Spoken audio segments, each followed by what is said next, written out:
Good morning, everybody. Welcome to CSR Talks. I thank you, everybody, with a very encouraging response within few days. మీ అందరికీ నా హృదయపూర్వక కృతజ్ఞతలు. ప్రతి ఒక్కరూ కూడా ఈ ఛానల్ని జస్ట్ 48 అవర్స్లోనే ఎంతగానో రెస్పాన్స్ ఇచ్చి ఎంకరేజ్ చేసినందుకు, అలాగే మున్ముందు కూడా ఇవన్నీ కూడా ఉపయోగపడేటువంటి అంశాలు, జీవితానికి, దృక్పథానికి, మన ఆలోచనాసరణని మార్చేందుకు ఉపయోగపడేటువంటి అంశాలు కాబట్టి మీరందరూ కూడా మరింత ప్రోత్సాహం ఇచ్చి మీ లైక్స్, షేర్స్, సబ్స్క్రైబ్ ఇవ్వాలని కోరుతున్నాను. ఇవాళ మనం చర్చించబోయేటువంటి టాపిక్ ఏమిటంటే ఫ్రీ విల్ అండ్ డెస్టినీ. ఇది విశ్వవ్యాప్తమైనటువంటి టాపిక్. ఫ్రీ విల్, డెస్టినీ అంటే ప్రతి మనిషికి ఏదో సందర్భంలో జీవితంలో ఒక చోట ఆగిపోయి ఆలోచిస్తాడు. ఏమిటి? నేను చేస్తున్న ప్రయత్నాలు ఒక్కోసారి సఫలీకృతమవుతాయి, మరొకసారి కావు. మరి అనేక మంది man is the architect of his own destiny అని చెప్పి అనేక మంది మహానుభావులు ఎంతో ఇన్స్పైరింగ్గా చెప్పారు. కానీ ఎంత ప్రయత్నించినా ఒక్కోసారి ఫలితం రాదు. అలాగే మరికొంతమందికి తక్కువ టాలెంట్, తక్కువ ప్రయత్నాలతో కూడా ఎక్కువ సఫలతను పొందుతారు. ఇది జనరల్గా జరుగుతున్నటువంటి ఫినామినా. అంటే అందరికీ అబ్జర్వ్ అయింది.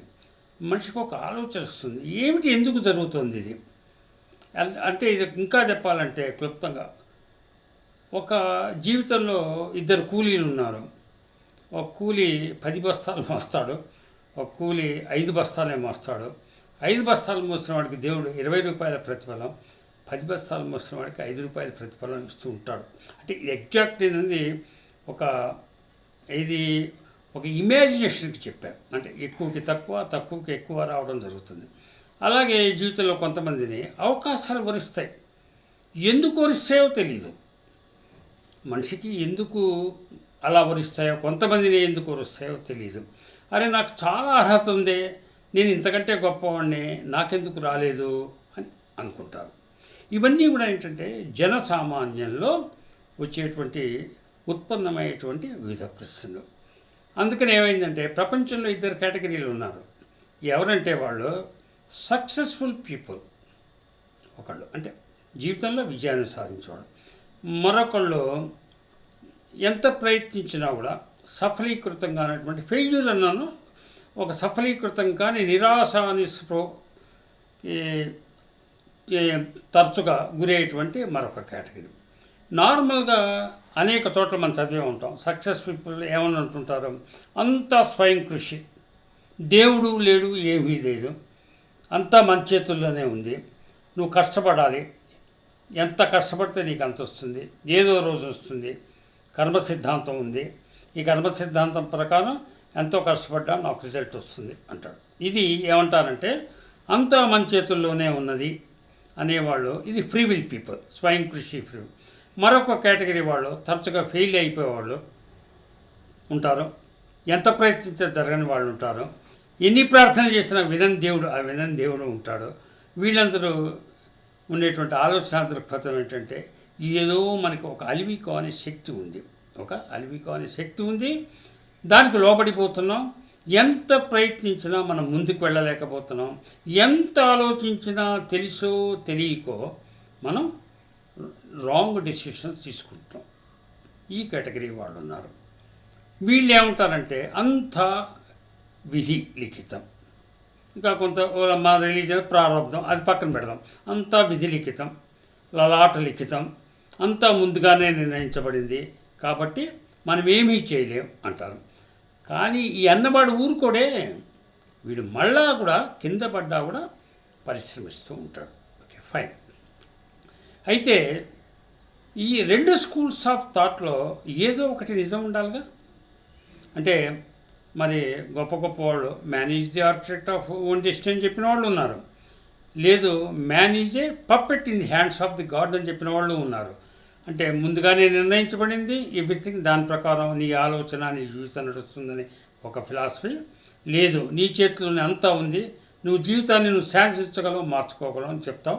ఇవి ఇంతకుముందు చెప్పినట్టుగా ఒకళ్ళు దీని గురించి శాసించగలం జీవితాన్ని చెప్పేవాళ్ళు సక్సెస్ఫుల్ పీపుల్. ఎందుకంటే ఎవరైనా సక్సెస్ఫుల్ పర్సన్ చెప్పే ప్రతి మాట ఒక బైబిల్ అయిపోతుంది, ప్రతి వాడికి ఒక శిరోధార్యం అయిపోతుంది. అంటే వాళ్ళు రాసిన పుస్తకాలు, వాళ్ళు చెప్పినవి కానీ, వాళ్ళ మాటలు కానీ ప్రపంచం అంతా వాళ్ళని ఒక తలమానికంగా తీసుకొని అందరూ వింటారు. అంతకంటే అత్యద్భుతంగా ఉన్నటువంటి వాడు ఫెయిల్ అయ్యారు కాబట్టి వాడు డిస్క్వాలిఫైడ్. ఇది సంగతి. అయితే దీనికి ఈ ప్రపంచం యావత్తు అనేక ఎగ్జాంపుల్స్ ఉన్నాయి. ఎగ్జాంపుల్స్ అంటే ఇమాజినరీ ఎగ్జాంపుల్స్ కాదు, లైవ్ ఎగ్జాంపుల్సే ఉన్నాయి. కొంతమంది ఎఫర్ట్స్, ఆ ఎఫర్ట్ ఎలాంటిదంటే ఫర్ ఎగ్జాంపుల్ మనకి గ్రేట్ సైంటిస్ట్ ఉన్నాడు, థామస్ ఆల్వా ఎడిసన్ ఉన్నాడు. బల్బును కనుక్కునేందుకు సుమారు 100 సార్లు ఫెయిల్ అయ్యాడు. 100 టైమ్స్ ఫెయిల్ అయిన తర్వాత చివరికి ఈ సోకాల్ టంగ్స్టన్ ఫిల్మ్ అనేదో అది గెలిచేదాకా అవిశ్రాంతంగా పోరాటం చేసి ఆ పట్టుదలతో సాధించి ఆ యొక్క బల్బ్ అనేది ఒక ఇన్వెంట్ చేయడం జరిగింది.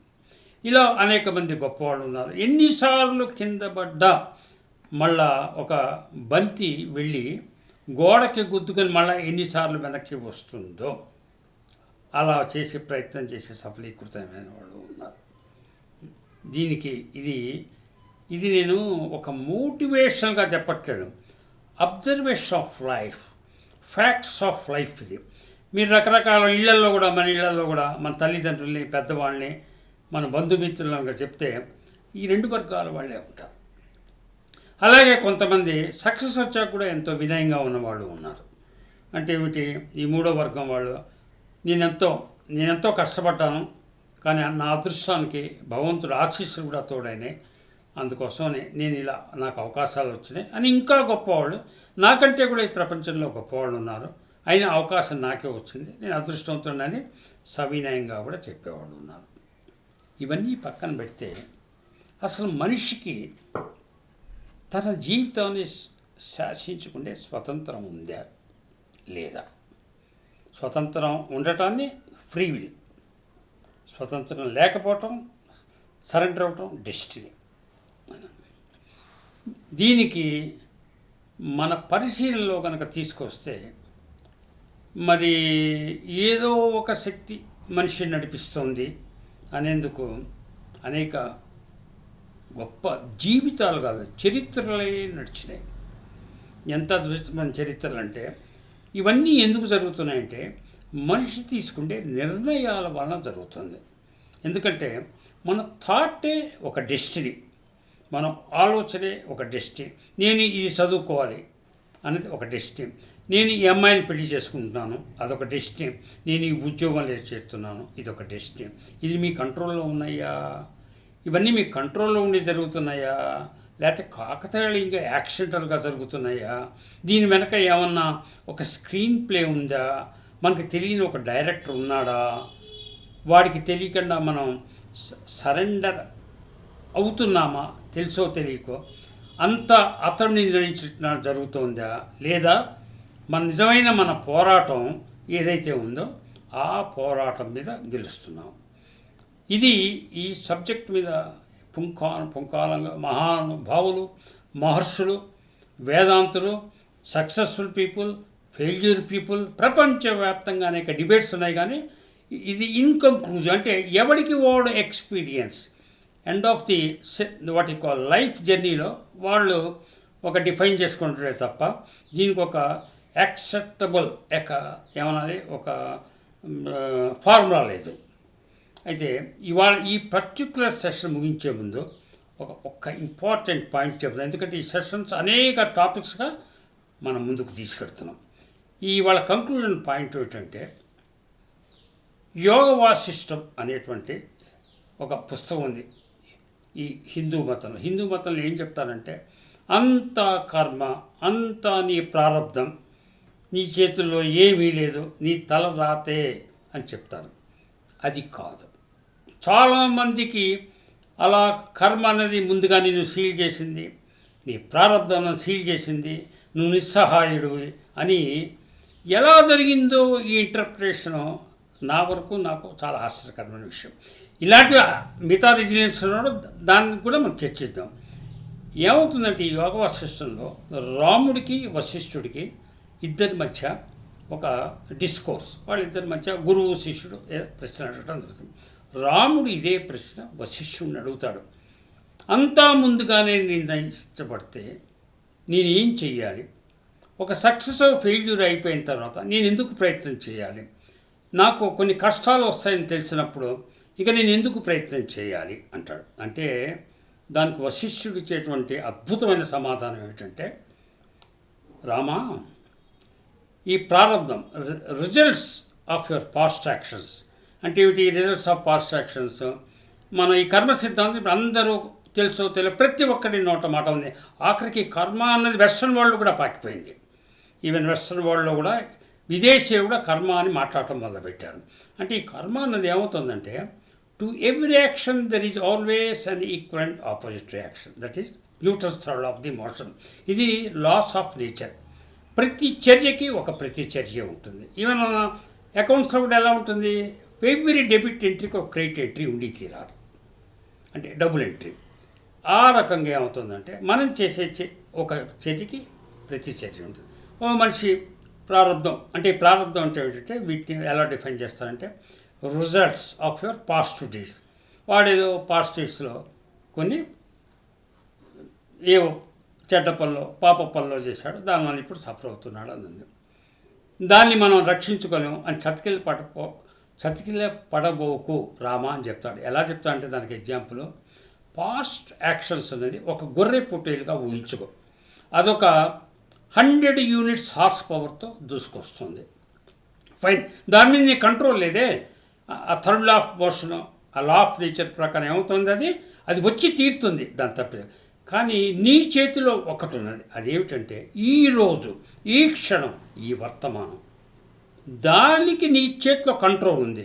ఆ కంట్రోల్లో ఏమిటంటే ఆ వచ్చే 100 హార్స్ పవర్ అనేటువంటి ఆ సోకాళ్ళ గొర్రెపోతో ఓ పచ్చజీవిని ఎదుర్కోవాలంటే నువ్వు 101 హార్స్ పవర్తో టార్గెట్ పెట్టుకొని మరొక గొర్రె పొట్టేల్ని ఈరోజు నువ్వు ఉత్పత్తి చేసుకోవచ్చు. అది ఎలా సాధ్యం అంటే కేవలం నీ కృషి వలన. అంటే పాస్ట్ని ఢీకొనేటువంటి శక్తిని నువ్వు ప్రస్తుతం సంచితం అంటే వర్తమాన స్థితిలో నిన్ను చేతుల్లో తీసుకుని దాంతో పోరాటం దిగి దాన్ని జయించవచ్చు. అంటే ఇప్పుడు ఏమైంది ఈ ఫార్ములా ఆఫ్ ఫ్రీ విల్ డెస్టినీలో? డెస్టినీ ఉన్నది.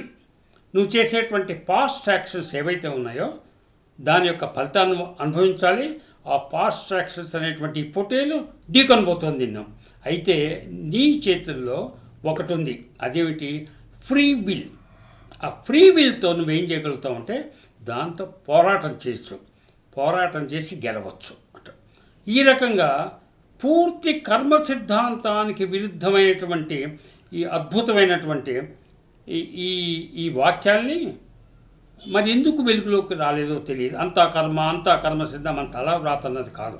ఈ తలవ్రాతని, ఈ సోకాల్డ్ డెస్టినీని మార్చుకునేటువంటి వాట్ యు కాల్ ఆ పవర్ ఈరోజు మన చేతుల్లో ఉన్నది. ఈ రెండింటి గురించి చర్చిద్దాం. అయినా ఈ కథ ఇంతటితో ముగియలేదు. ఇది ఒక మోటివేషనల్ క్లాస్లా మీకు అనిపించవచ్చు, కానీ వీధికి కూడా ఫెయిల్యూర్ అయిపోయి ఈ విశ్వంలో అనేకమైనటువంటి విరుద్ధం, అలాగే ఏంటి ప్రో అండ్ యాంటీ అంటే ఆపోజిట్ అనేక సంఘటనలు ఉన్నాయి. దాన్ని కూడా మనం అనలైజ్ చేద్దాం. Will meet in the next session. Will welcome ఇంకా మరింతగా ఎన్లైటెండ్గా ఈ క్లాస్ని, ఈ సెషన్ని నడుపుదాం. Thank you.